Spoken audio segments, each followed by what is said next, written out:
자, 부활절 세 번째 주일입니다. 부활 인사 나누겠습니다. 주님께서 부활하셨습니다. 주님께서 부활하셨습니다.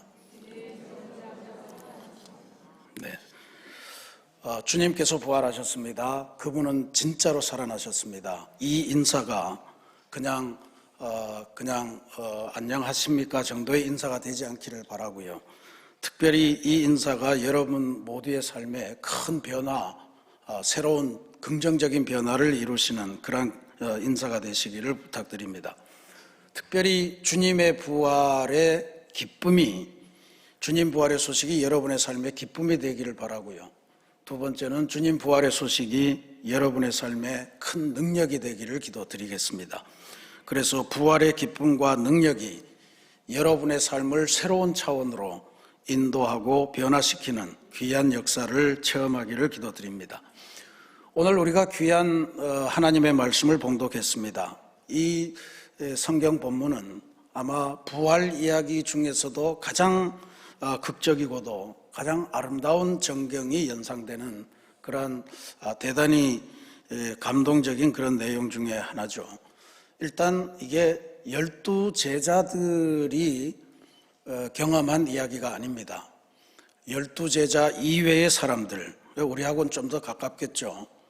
그 사람들이 체험한 이야기입니다. 성경의 기준을 따르면 아마 누가나 그 마가나 보면 예수님께서 전도훈련을 하신 적이 있는데 그 전도훈련을 할 때 70명을 파송하면서 이래저래 당부하시는 그런 내용이 아닌데 아마 그 70명 중에 두 사람이 아니겠는가 이런 추정을 해보기도 합니다. 그런데 일단 이게 아름다운 이유는 누가가 증언하는 부활 이야기는 다른 복음서의 부활 이야기와는 다릅니다. 우리가 지난 시간을 통해서 계속해서 갈릴리로 가라, 거기서 나를 만나리라 하는 예수님의 말씀을 들었고 갈릴리에서 주님께서 제자들을 만나서 회복시키고 새로운 사명 부여하고 이런 걸 주로 보셨는데 누가는 갈릴리를 무대로 한 이야기를 기록하지 않습니다. 대신에 예수님의 부활 운동은 예루살렘을 중심으로 해서 일어났다. 이제 이거를 강조하는 그러한 기록을 합니다. 특별히 예수님께서 부활하셔서 40일 동안 이 땅에 계셨다라고 하는 이야기는 누가가 전한 기록이에요. 그 40일 동안은 뭘 하셨냐면 예수님께서 예루살렘에 있는 제자들을 찾아다니시고 예루살렘, 오늘 이 이야기도 그 포함되겠죠. 그리고 무엇보다도 예루살렘에 모여서 흩어지지 말고 두려워하지 말고 기도해라. 성령이 오시기를 기도해라. 그래서 그 성령 강림의 역사와 예수님의 부활의 이야기를 연결시켜주는 것은 누가가 가장 잘 기록한 것입니다. 그래서 그렇게 보면 마태나 마가나 요한은 부활 이야기의 중심이 뭐냐면 예수님을 쫓아다니다가 배신하고 또 불신하고 또 무서워서 숨고 이런 12제자를 어떻게 다시 일으켜 세우고 그 사람들에게 사명을 새롭게 부여하고 그래서 예수운동을 지속하는 거기에 초점이 있다면 누가가 전하는 부활 이야기의 핵심은 교회가 예수님의 부활과 어떻게 연결되는가, 교회의 성립이 예수님의 부활과 어떻게 연결되는가, 이걸 기록하는 일에 누가는 모든 것을 다 쏟습니다. 그래서 부활한 그 곳에서 제자들이 모여서 기도하는 그 속에 성령께서 충만하게 역사하시고 그리고 성령이 강림하면서 이 땅에 하나님의 교회가 세워지는 그 이야기로 누가는 부활 이야기를 전달하는 거예요. 그러니까 이게 대단히 중요하죠. 대단히 중요하고 그래서 이 광경을 가만 생각해 보면 지금 두 사람이 이제 엠마오로 간다는 거잖아요. 엠마오라고 하는 지역은 지금은 도대체 어느 지역인지 유적으로는 남아 있습니다만 지명이 남아 있지 않기 때문에 대충 추정하는 것은 예루살렘에서 북쪽 혹은 북서쪽으로 한 10km 정도 되는 것이다. 오늘 본문에 25리라고 우리 성경은 번역을 했는데 우리나라 리수로 하면 10km죠. 4km, 2km. 그 다음에 중국 이수로 하면 5km니까 중국은 12km가 됩니다. 그리고 헬라어 원문을 보면 60 스타디온 이렇게 되어 있습니다. 이 스타디온이라고 하는 것이 경기장을 뜻하는 스타디움, 뭐 잠실 스타디움 뭐 이런 말을 쓰잖아요. 그러니까 그 스타디움의 경기장의 길인데 옛날 경기장은 요즘처럼 축구하고 육상하고 이런 데가 아니었어요. 전차가 경주하는 것이기 때문에 지금보다 훨씬 컸습니다. 그래서 1스타디언의 길이가 한 200m 좀 못 되는 190m 정도가 된다고 하니까 그것으로 계산을 해보면 한 11km 정도 됩니다. 그러니까 어쨌든 10km에서 12km 정도 되는 거리를 지금 예루살렘으로부터 걸어가는 거예요. 우리 교회에서 김포공항까지가 한 10km 정도 되거든요. 그 길을 지금 쭉 갑니다. 근데 이 엠마오라고 하는 지명은 알 수 없지만 엠마오라고 하는 뜻이 뭐냐면 온천이라는 뜻입니다. 따뜻한 샘이 있다. 그래서 이 사람들이 엠마오로 가는 게 도대체 무슨 의미일까? 이걸 한번 짐작을 해볼 수가 있어요. 온천이니까 사람들이 늘 휴양차 이렇게 모여드는 곳이고 그렇기 때문에 그곳에는 뭔가 장사를 하거나 뭔가를 할 수 있는, 시도할 수 있는 그런 거리가 많은 곳이에요. 그래서 제가 추정해 보기에는 이 사람들은 지금 예수 이야기를 하긴 하지만 그리고 예수님의 죽음을 직접 보고 슬픈 마음을 갖고 간다고 그랬잖아요. 거기에다가 부활의 소식, 지금 이게 언제냐 하면 바로 예수님이 부활하시고 여인들이 예수님의 무덤을 찾았던 그 새벽, 그날이거든요. 그러니까 그날에 벌어진 일인데 부활하셨다. 무덤이 비었더라 라고 하는 이야기를 들었지만 부활의 진리는 믿지 못하는 그런 상황이에요. 그러니까 그런 상황에서 이 사람들이 그 예수님 이야기를 하면서도 내려가는 그 길은 제 생각에는 아무래도 이제는 모든 게 끝났으니까 나의 먹고 살 길, 생계를 위해서 새로운 터전을 찾아가야 되겠다라고 하는 것으로 해석하는 게 타당하지 않겠나 그렇게 생각 들어요. 그래서 이 엠마오로 가는 길이라고 하는 것이 그렇게 본다면 지금 우리가 이 세상에서 수고하고 애쓰고 살아가는 바로 그 길이다 이렇게 볼 수 있어요. 무엇을 먹을까? 무엇을 마실까? 무엇을 입을까? 고심하면서 어떤 직장을 다녀야 되나? 더 좋은 직장으로 옮겨가야 되나? 뭐 이런 온갖 일을 고민하면서 살아가는 그 길이 바로 엠마오로 가는 길입니다. 이 엠마오로 가는 길이라고 하는 것에 대해서 예술가들이 푹 빠졌습니다. 찬송도 많이 만들었고요. 또 수많은 화가들이 이 엠마오로 가는 길을 대단히 아름답게 그렸는데 한번 대표적인 거 한번 보시죠. 아주 유명한 그림입니다. 저거는 예수님과 더불어 세 사람이 걸어가는 뒷모습을 그린 거죠. 앞모습을 그린 것도 있어요. 앞모습은 좀 현대적으로 그렸죠. 저 번거지 같은 걸 뒤집어 쓰고 가운데 계신 분이 예수님이고 양쪽에서 열심히 예수님을 응시하면서 그렇게 가는 방법입니다. 그런 그림인데 요즘 그 순례길로 유명한 그 스페인의 산티아고 이런 데 가면 저런 복장으로 순례를 하는 분들이 많다고 그래요. 아마 저 그림을 보고서 한 건지는 모르겠으나 그래서 이게 굉장히 엠마오로 가는 길이 슬픔의 길이고 또 이 세속에서 살아남기 위한 그러한 어떤 상황을 모색하는 길이고 그래서 우리가 누구나 다 걸어가는 그 길인데 이 길에 주님께서 개입해 들어오셔서 우리가 내려가는 그 길의 방향을 전환시켜 주시고 새로운 소명을 주신다라고 하는 것이 엠마오의 길의 핵심이에요. 그러니까 엠마오 자체가 중요한 것보다 엠마오로 가는 길에 주님이 나타나셨다라고 하는 게 대단히 중요합니다. 그래서 예술가들뿐만 아니고 교회에서도 특히 미국에서는 1970년도에 어떻게 하면 현대인들이 예수님을 더 친숙하게 만날 수 있을까 하는 것을 고민하면서 엠마오로 가는 길, Walk to Emmaus라고 하는 유명한 영성 프로그램을 개발하고 그게 전 세계로 퍼졌어요. 3일 동안에 수련 기간 동안에 예수님을 아주 밀도 있게 만나는 그런 체험을 함으로써 삶의 방향을 개조한다. 뭐 그런 운동을 한 거죠. 우리 새신교회도 그런 운동을 전개한 적이 있습니다. 뭐 트레스디아스 이런 것도 다 그런 이야기들입니다. 그게 이제 이 엠마오로 가는 길에서 방향 전환을 하고 예루살렘으로 돌아간 이 이야기, 이 두 사람에게 도대체 무슨 일이 일어났는가 하는 것을 오늘 살펴보면서 우리도 부활 이야기가 믿기 어려운 이 상황인데 오늘 우리에게 이 두 사람의 이야기는 무엇을 전해주는가 하는 것을 함께 오늘 묵상하려고 합니다. 성경 말씀을 요약해 보면 이 두 사람이 엠마오로 가는 길에서 큰 변화 두 개를 겪는데요. 하나는 눈이 밝아졌다는 거고 또 하나는 마음이 뜨거워졌다는 이야기입니다. 눈이 밝아지고 마음이 뜨거워지면 인생이 바뀐다는 거예요. 그래서 오늘 이 말씀을 보면서 우리도 눈이 밝아지고 마음이 뜨거워져서 우리의 삶의 방향을 다시금 정립하고 새로운 인생을 떠나는 그런 변화가 있기를 기도드리겠습니다. 첫 번째로 그들의 눈이 밝아진 경위, 과정을 한번 주목해서 보겠습니다.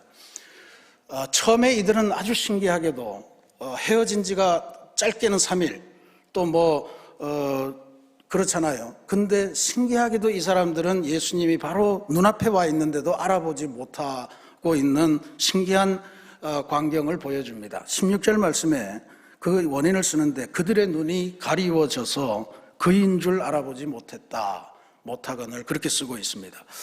눈이 가리워졌다.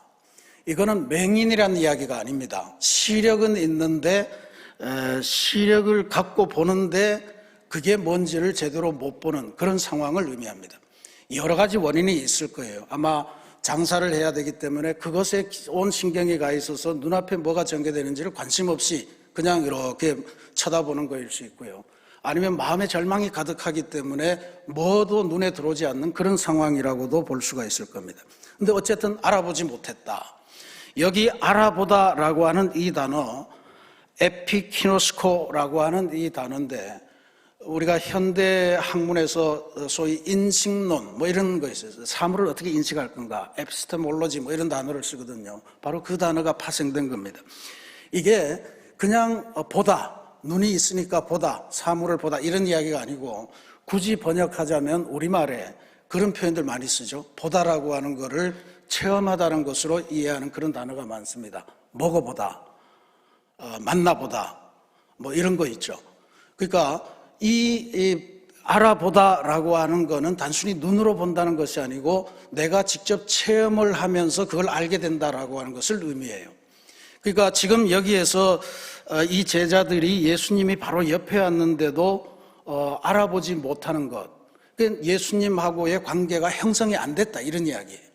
그래서 만나보는 그 단계가 너무 낮기 때문에 보아도 보지 못하고 그분이 누군지를 알지 못하는 그런 안타까운 단계를 지나갑니다. 우리가 전도하려고 하는 아마 태신자들도 다 이런 단계에 있으리라 저는 그렇게 생각을 합니다. 그런데 알아보지 못한 것, 주님을 알아보지 못하는 것은 그것만으로 끝나지 않습니다. 주님을 알아보지 못하기 때문에 생겨나는 더 부정적인 요소들이 존재해요. 그게 뭐냐 하면 주님에 대한 오해입니다. 우리가 주님을 정말 사랑하고 내가 주님의 은혜를 입고 여기 와서 앉아있고 한데 왜 주님은 나한테 이런 고난을 주실까? 왜 예수를 믿고 열심히 새벽마다 기도하는데 내 삶은 이렇게 안 풀리고 우리 자녀들은 왜 어려움을 당할까? 그때마다 주님께서 나를 싫어하신가? 주님이 사랑을 거두셨나? 이런 오해를 할 때가 많습니다. 이게 오늘 이 본문에도 비슷한 구절이 나와요. 28절에 그들이 가는 마을에 가까이 가매 예수는 더 가려 하는 것 같이 하시니 그럽니다. 지금 이 단계를 보면 예수님이 성경도 알려주시고 이렇게 하면서 계속 그 길을 12km를 걸어왔으니까 이제 마을에 다 당도한 거 아니에요. 근데 아직도 뭔가 모르는 그 상태를 감안한다면 예수님이 당연히 아직도 더 할 이야기가 남았다. 우리 어디 가서 이야기를 좀 더 하자. 이렇게 제안을 하셔야 되는데 예수님은 그냥 그대로 너희들이 여기까지 왔나? 나는 내 길을 가겠다 하고 더 가시는 것 같은 그런 마음을 느꼈다는 거예요.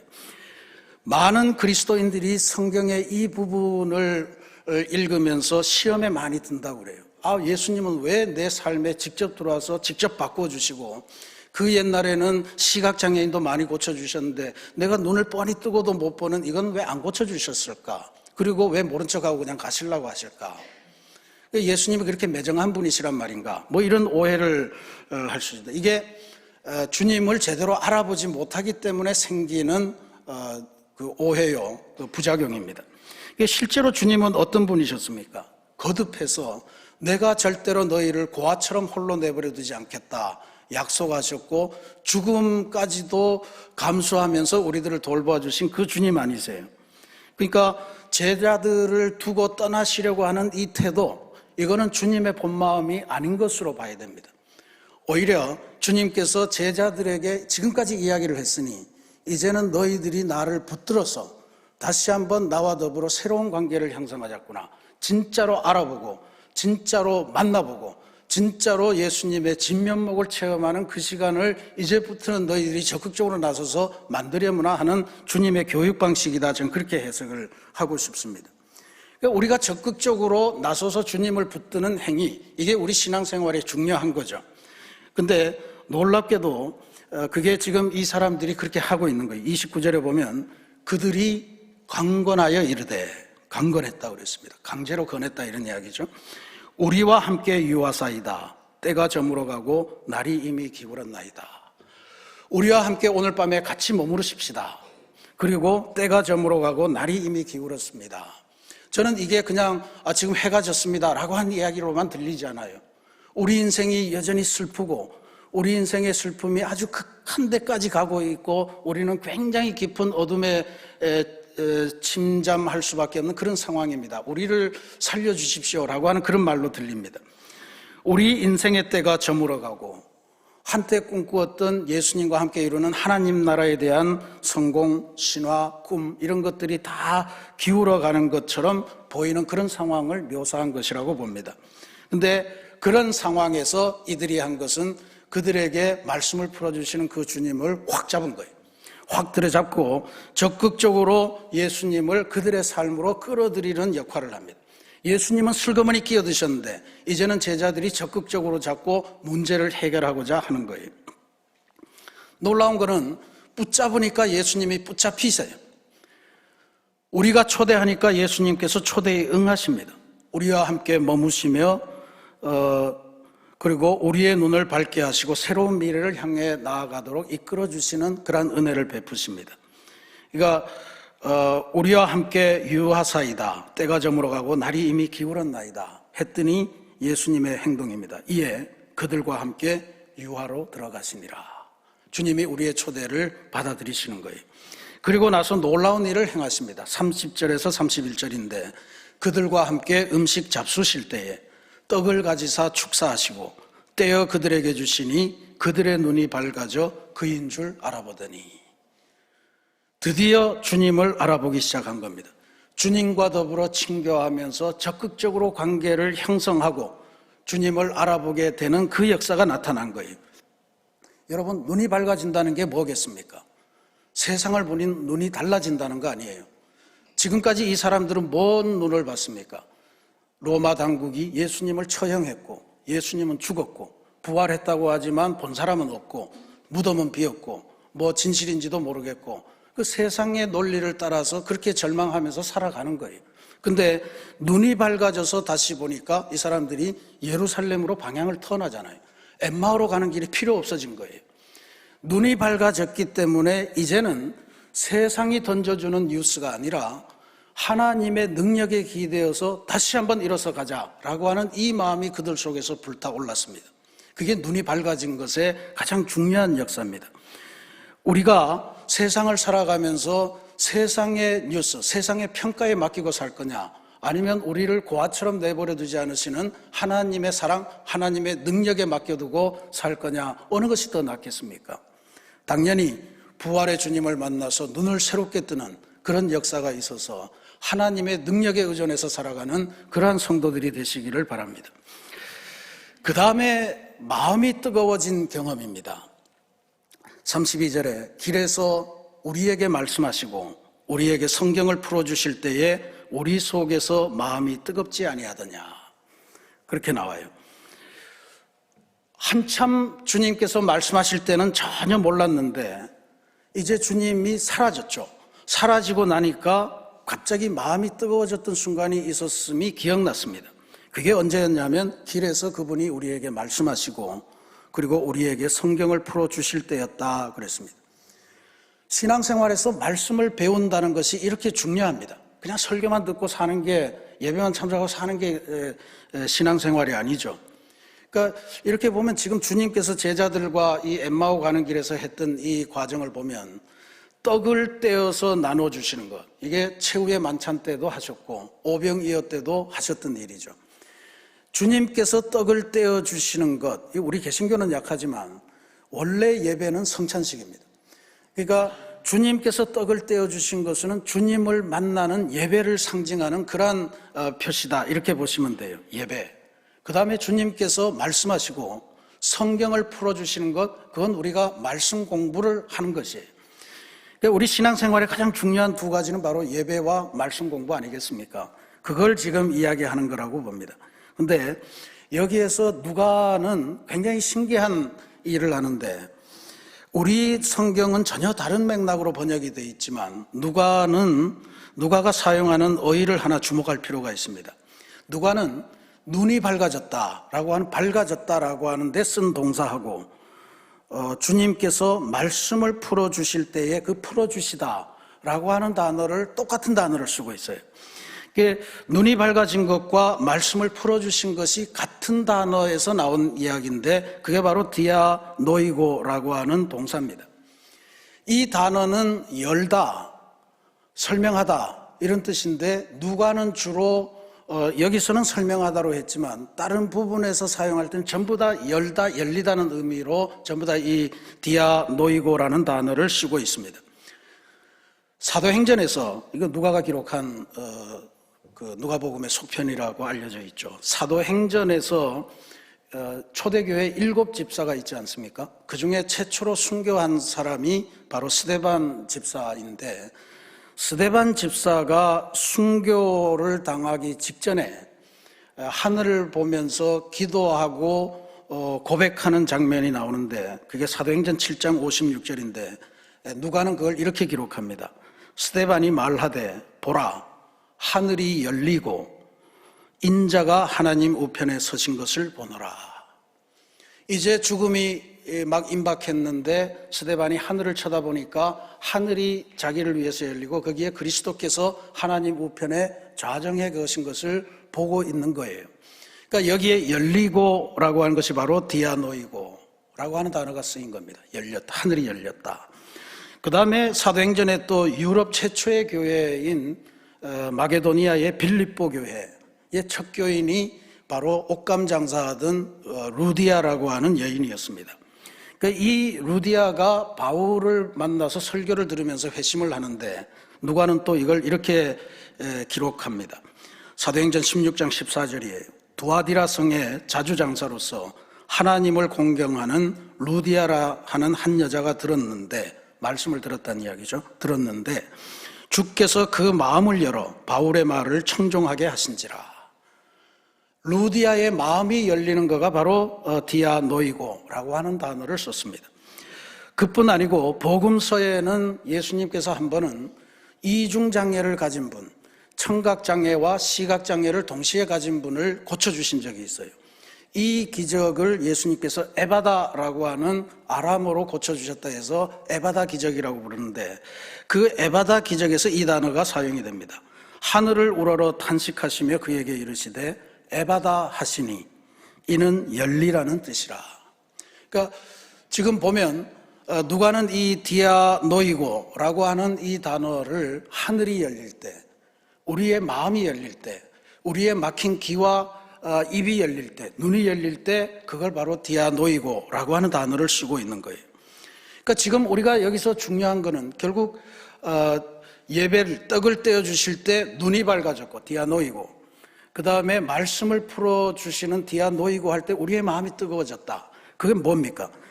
예배를 드리는 것과 말씀을 배우는 것, 그것은 우리에게 하늘이 새로 열리고 우리의 마음이 새로운 것을 향해서 열리고 우리의 그동안 갇혀 있었던 편견, 온갖 것들이 다 열리면서 우리의 눈과 귀가 새로워지는 그러한 인생의 새 역사를 의미하는 것이다 라고 하는 것을 알 수가 있습니다. 하늘이 열린다는 것 얼마나 감동적입니까? 하늘이 열리며 새로운 세상, 새로운 인생을 갖게 되는 거죠. 그러니까 예배를 드릴 때마다 여러분 앞에 하늘이 열리고 새 인생을 나아가시는 그러한 결단이 있기를 바랍니다. 주님의 말씀을 공부할 때마다 여러분들 인생의 하늘이 새롭게 열리고 새로운 삶을 살아가기를 바랍니다. 그러니까 엠마오라고 하는 게 우리의 삶에서 대단히 중요하긴 하지만 그것만으로 살아가는 게 아니에요. 그러니까 이 사람들은 엠마오로 내려가서 어떻게 새로운 삶을 살까 하다가 갑자기 방향을 돌려서 11 제자가 모여있는 그 예루살렘으로, 예수님의 부활운동이 시작되고 출발하는 그곳으로 가서 다시 새로운 인생을 시작하게 된 것이에요. 사랑하는 우리 새신교회 성도 여러분, 우리들을 둘러싼 환경이 때로는 우리를 배신할 때가 많습니다. 열심히 수고하고 애쓰는데 우리의 사업이 우리 뜻대로 안 될 때가 있을 거예요.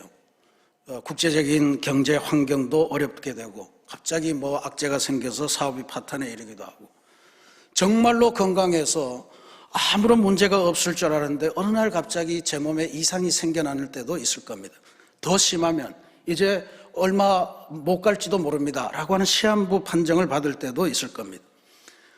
아무리 애를 쓰고 노력해도 내 마음을 보여줄 수가 없어서 그 안타까움, 그 억울함, 이런 것들이 우리의 마음을 지배할 때도 있을 거예요.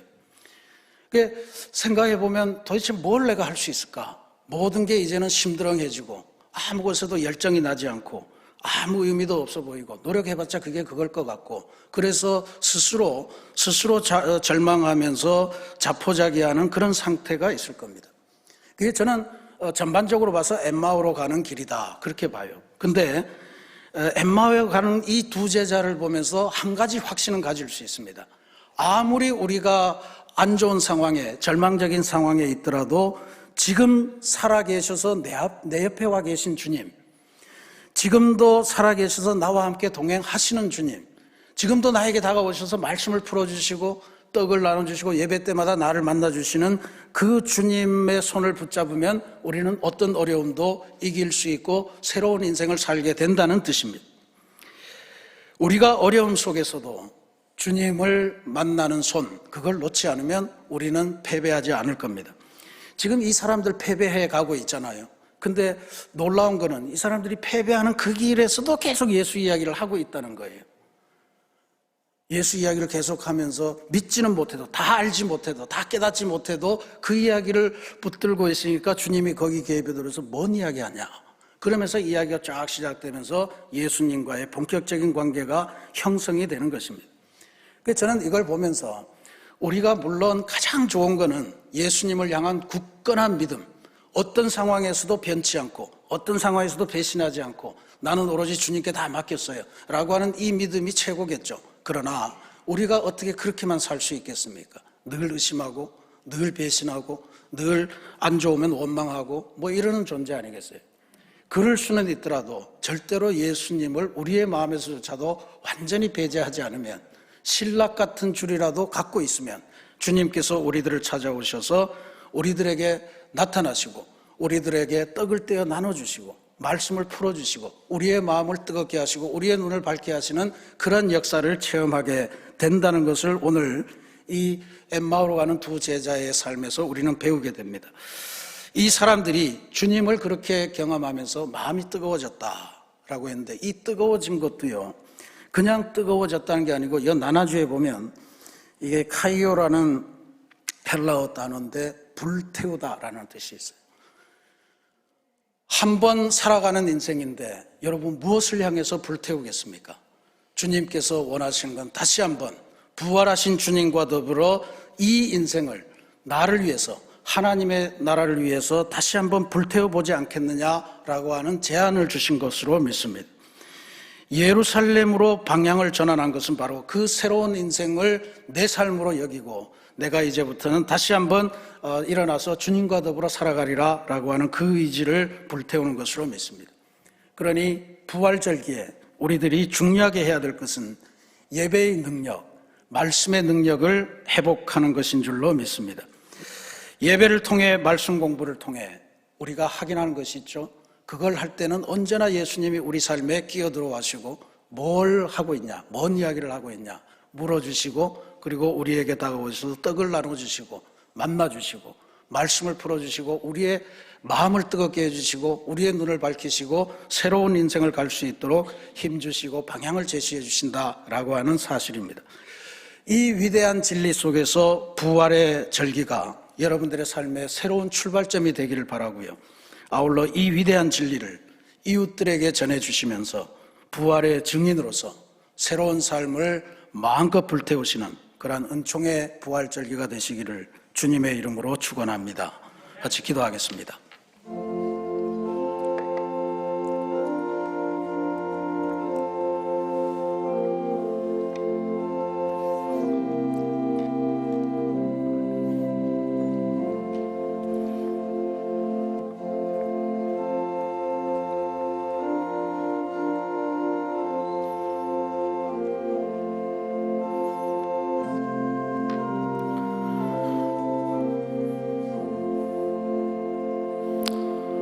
부활하셔서 우리들의 구주가 되시는 귀한 주님, 우리가 이 주님을 만나고 또 이 주님을 통해서 새로운 인생을 살아가고자 하지만 우리들의 관심을 가장 끄는 것은 엠마오로 내려가는 그 길이 우리에게 필요하다라고 하는 그 사실입니다. 무엇을 먹을까, 무엇을 마실까, 무엇을 입을까를 또 한편으로 고민하면서 끊임없이 살아가는 우리의 모습을 봅니다.